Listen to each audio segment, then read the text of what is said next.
Dear student, আসসালামু আলাইকুম। আজকে তোমাদের নবম দশম শ্রেণীর গণিত বিষয়ের অষ্টম অধ্যায়ের সম্পদ্য 6 নিয়ে কথা বলবো। সম্পদ্যটি হলো, একটি বৃত্ত বা বৃত্তচাপ দেওয়া আছে, কেন্দ্র নির্ণয় করতে হবে। নর্মালি আমাদের কিন্তু বৃত্ত থাকে এবং বৃত্তের ভিতরে কেন্দ্র থাকে। তো এখন আমাদের বৃত্ত বা বৃত্তচাপ দেওয়া আছে, কেন্দ্র নির্ণয় করতে হবে। তো প্রথমেই আমরা একটা বৃত্ত এঁকে নিই অথবা একটা বৃত্তচাপ এঁকে নিই, যে কোনো একটা আঁকলি হবে। বৃত্তের বৃত্তের চাপের উপর তিনটা বিন্দু নিই, তাহলে এ বি যোগ করি এবং বিসি যোগ করি।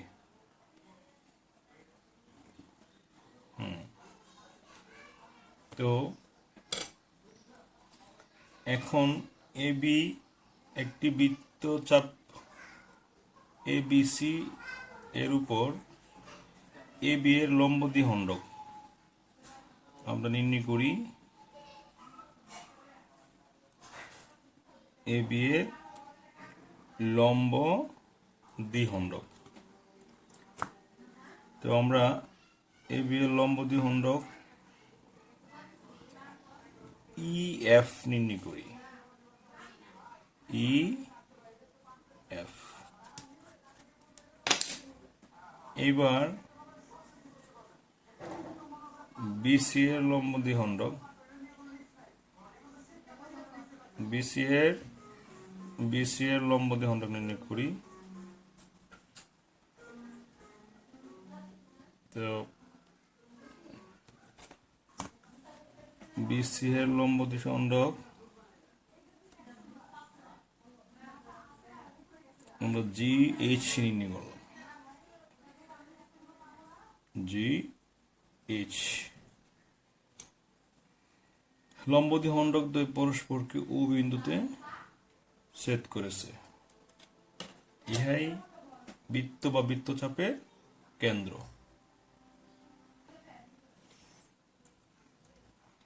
শ্রেণী নবম দশম অষ্টম অধ্যায় সম্পদ্য 7। তো সম্পদ্য 7 কি বলা আছে? বৃত্তের কোন বিন্দুতে একটি স্পর্শক আঁকতে হবে। তো প্রথমে আমরা ও কেন্দ্র বিশিষ্ট একটা বৃত্ত আঁকি। ও কেন্দ্র বিশিষ্ট একটা বৃত্ত এঁকে নিলাম। আচ্ছা, তো বৃত্তের কেন্দ্র হলো ও। এই ও কেন্দ্র বিশিষ্ট বৃত্তে যে কোনো একটা বিন্দু নিলাম এ। এই বিন্দুতে বৃত্তটি একটি স্পর্শক আঁকতে হবে। তো প্রথমে আমরা ও এ যোগ করি। ও এ যোগ করে নিলাম। এখন এ বিন্দুতে ও এর উপর আমরা একটা লম্ব আঁকবো। তো এ বিন্দুতে ও এর উপর লম্ব আঁকতে গেলে আমাদের কি আঁকতে হবে? একটা লম্ব আঁকবো। আমরা লম্বটা এঁকে নিই। তোমরা তো সবাই লম্ব আঁকতে পারো, তাই না? নর্মালি যারা ক্লাস 6 এর বাচ্চা এরাও কিন্তু লম্ব আঁকতে পারে।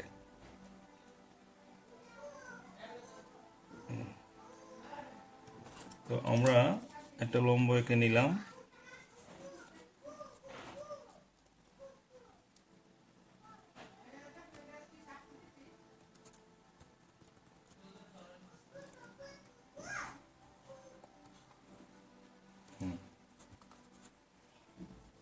তো এখন আমরা এ বিন্দুতে ও এর উপর এপি লম্ব আঁকলাম।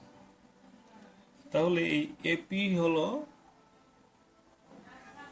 বৃত্তের কোন বিন্দুতে একটি স্পর্শক, মানে বৃত্তের এই বিন্দুতে একটি স্পর্শক। আশা করি এটা বুঝতে পারছো তোমরা। তো এখন অষ্টম অধ্যায়ের নবম দশম শ্রেণীর সম্পদ ৮ নিয়ে কথা বলব। বৃত্তের বহিস্থ কোনো বিন্দু থেকে বৃত্তটির স্পর্শক আঁকতে হবে। তো প্রথমেই ও কেন্দ্র বিশিষ্ট একটা বৃত্তে আঁকবো। আমরা ও কেন্দ্র বিশিষ্ট একটা বৃত্ত এঁকে নেই।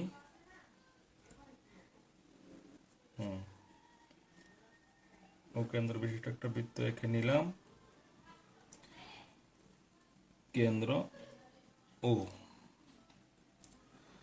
তাহলে ও কেন্দ্র বিশিষ্ট বৃত্তের একটা বহিস্থ বিন্দু দিয়ে আমরা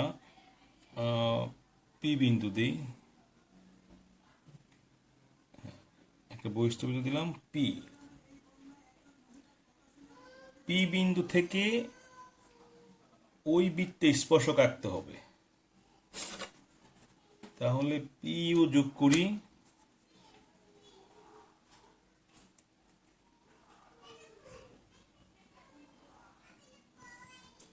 পিও যোগ করলাম। আচ্ছা, তো পি ও রেখাংশের মধ্যবিন্দু নির্ণয় করি। মধ্যবিন্দু তো আমরা সবাই নির্ণয় করতে পারি। অর্ধেকের বেশি ব্যাসার্ধ নিয়ে দুই পাশে দুইটা বৃত্তচাপ এঁকে নিই।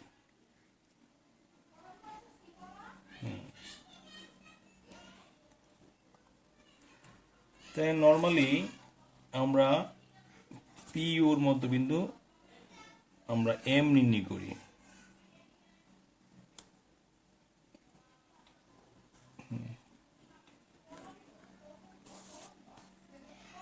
এম নির্ণয় করলাম।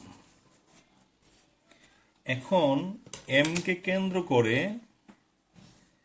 ও এম এর সমান ব্যাসার্ধ নিয়ে একটি বৃত্ত আঁকি।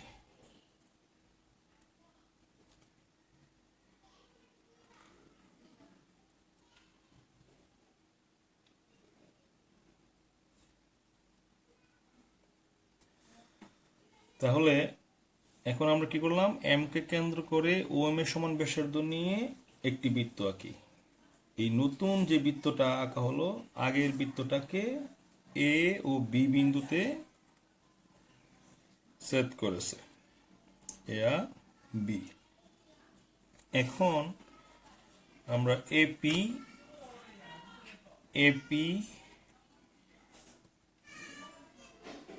এবং পিবি যোগ করি।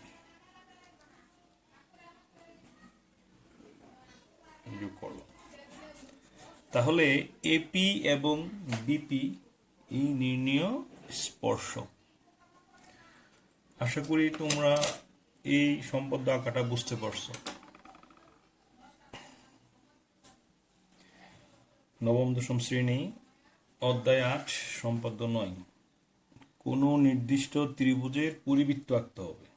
খুবই ইম্পর্টেন্ট, বিভিন্ন বোর্ড পরীক্ষায় এটা প্রায় আসে। তো আমরা যে কোনো মানের একটা ত্রিভুজ আঁকতে পারি। এটা সমবাহু হতে পারে, সমদ্বিবাহু আঁকলে হবে, বিষমবাহু আঁকলে হবে। আমরা নর্মালি একটা ত্রিভুজ এঁকে নিই যে কোনো মাপের। এবিসি একটা ত্রিভুজ এঁকে নিই।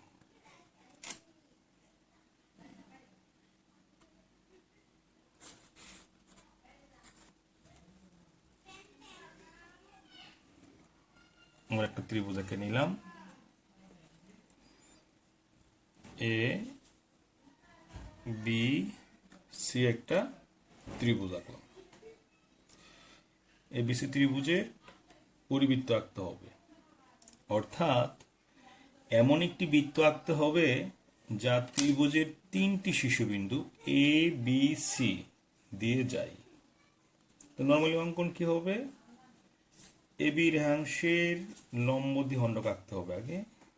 এ বি রেখাংশে এই যে এটা অর্ধেক একটু বেশি ব্যাসার্ধ নিয়ে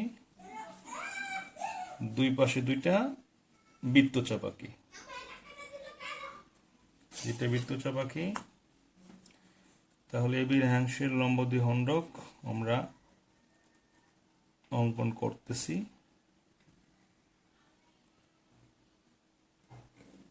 এই তাহলে এ বি রেখাংশের লম্ব দ্বিখণ্ডক আমরা ই এম অঙ্কন করলাম। তেমনি এসি রেখাংশের লম্ব দ্বিখণ্ডক, এসি রেখাংশের লম্ব দ্বিখণ্ডক অঙ্কন করি।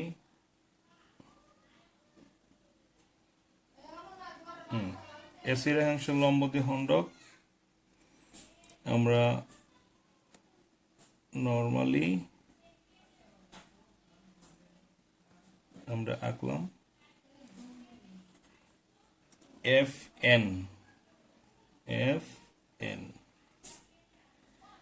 তাহলে এবি রেখাংশের লম্ব দ্বিখণ্ডক ইএম আঁকলাম এবং এসি রেখাংশের লম্ব দ্বিখণ্ডক এফ এন অঙ্কন করলাম। তো লম্ব দ্বিখণ্ডক দ্বয় পরস্পরকে ও বিন্দুতে ছেদ করেছে।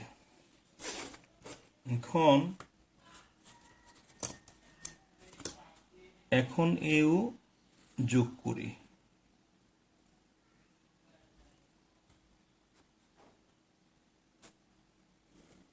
এও যোগ করলাম।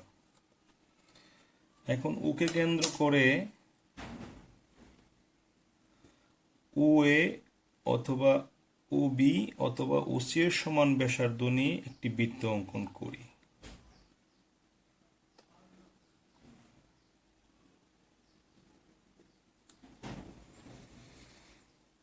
তাহলে এ বি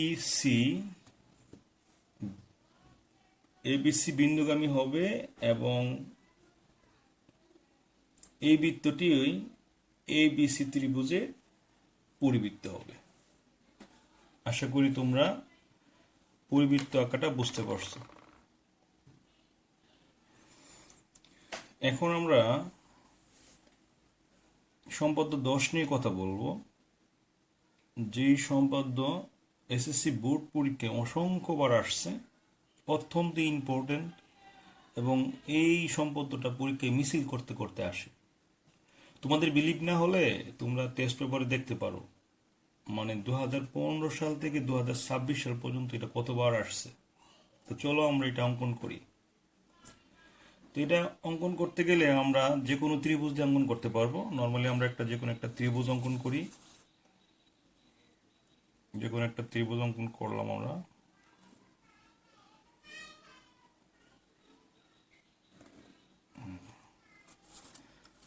যে কোনো একটা ত্রিভুজ অঙ্কন করতেছি আমরা।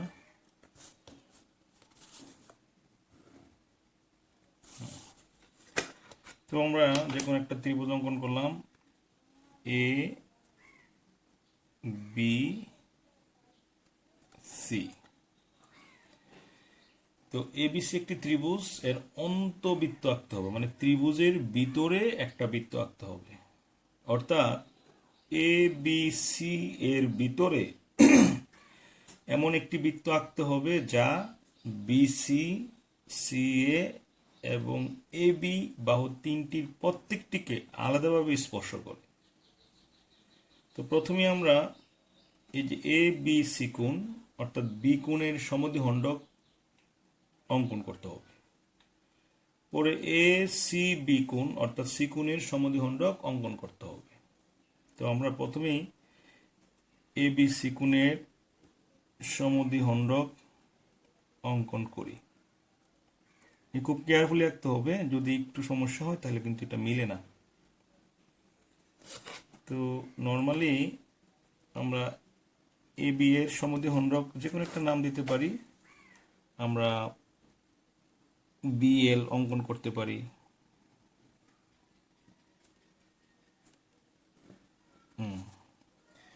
এবিসি এর সমদ্বিখণ্ডক বিএল অঙ্কন করলাম।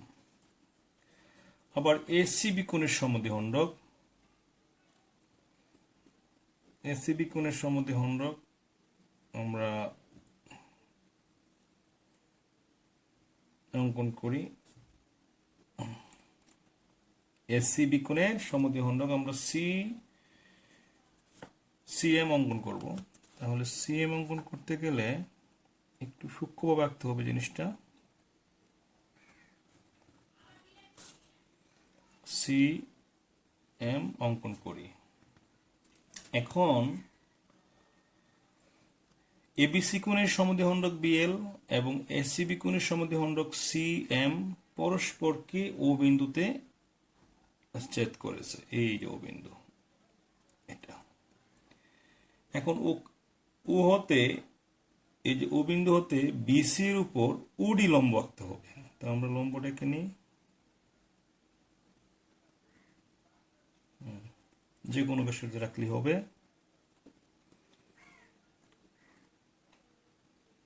আমরা লম্ব এঁকে নিচ্ছি। তো লম্বটা এঁকে আমরা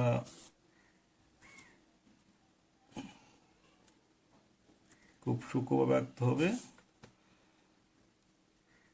ও ডি লম্ব আঁকি। এখন ওডি লম্ব বিসিকে ডি বিন্দুতে ছেদ করে। এখন ওকে কেন্দ্র করে, এই যে ওকে কেন্দ্র করে ওডি এর সমান ব্যাসার্ধ নিয়ে আমরা একটা বৃত্ত অঙ্কন করি। এই যে আমরা দেখতে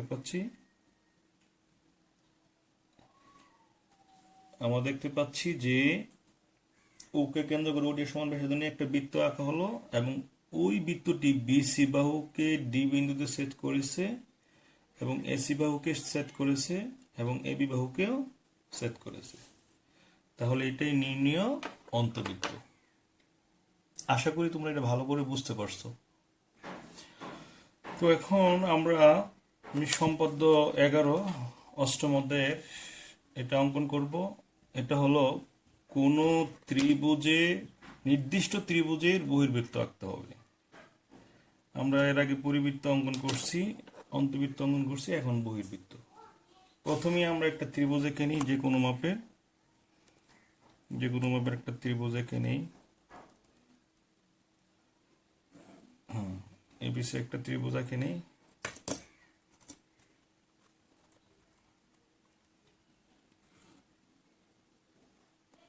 একটু বাড়ায় আঁকি, অবশ্য আমরা যে কোনো একটা ত্রিভুজ এঁকে নিই।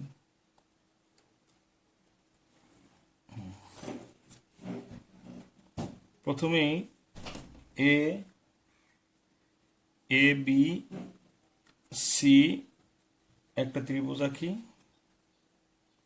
ওকে, এবিসি একটি ত্রিভুজ, এর বহির্বৃত্ত আঁকতে হবে। অর্থাৎ এমন একটি বৃত্ত আঁকতে হবে যা ত্রিভুজের একটা বাহু, যে কোনো একটা বাহু এবং অপর দুই বাহুর বর্ধিতাংশকে স্পর্শ করে। তো আমরা প্রথমেই এবি বাহুকে একটু বাড়াই নিই। আমি প্রথমে একটু বাড়াই রাখছি অবশ্য, এই, এবং এসি বাহুকে বাড়াইলাম সি এফ পর্যন্ত, আর এবি বাহুকে বাড়াইলাম কত, ডি পর্যন্ত। এবার দেখতে পারো তোমরা এখানে, যে এখানে কিন্তু একটা কোণ উৎপন্ন হয়েছে, ডিবিসি কোণ। ডিবিসি কোণের সমদ্বিখণ্ডক আমরা অঙ্কন করব বিএম। এই যে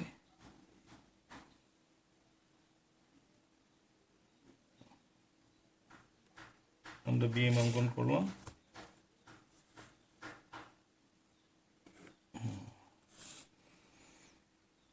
তাহলে এটা বিএম,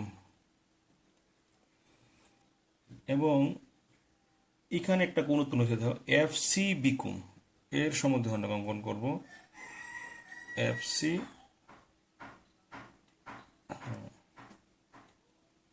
অর্ধেকের বেশি ব্যাসার্ধ নিয়ে দুই পাশে দুইটা বৃত্তচাপ আঁকি। এটা,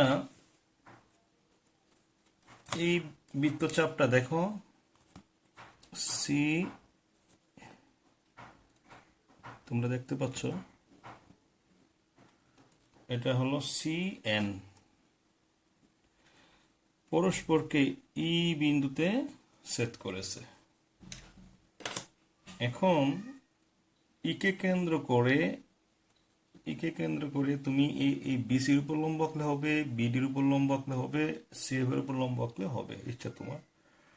আমরা যদি একে কেন্দ্র করে যদি এই পাশে বৃত্ত চাপটা আঁকি, দেখতে পাচ্ছ তোমরা। এখন এই অর্ধেকের বেশি ব্যাসার্ধ নিয়ে দুই পাশে দুইটা বৃত্তচাপ আঁকবো। প্রথমে আমরা এটাকে আঁকলাম, তারপরে এই পাশে একটা বৃত্তচাপ আঁকবো। তো নর্মালি দেখো এখানে আমরা যদি এটাকে একটু যোগ করে দিই,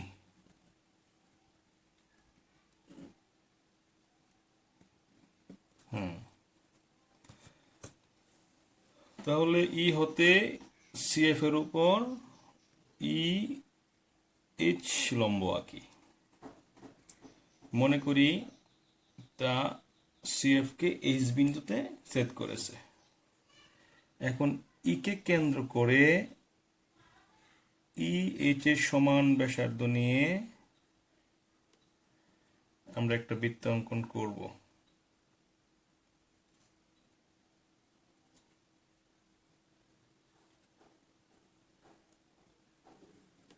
নর্মাল একটা বৃত্ত করে ফেললাম। ইহাই নির্ণীয় বহির্বৃত্ত। আশা করি তোমরা এই বহির্বৃত্ত আঁকাটা বুঝতে পারছো। যদি আমার শ্রম, আমার কষ্ট তোমাদের একটু উপকার করে, তাহলে আমার জীবন সার্থক হবে। সবাই ভালো থাকবো। আসসালামু আলাইকুম।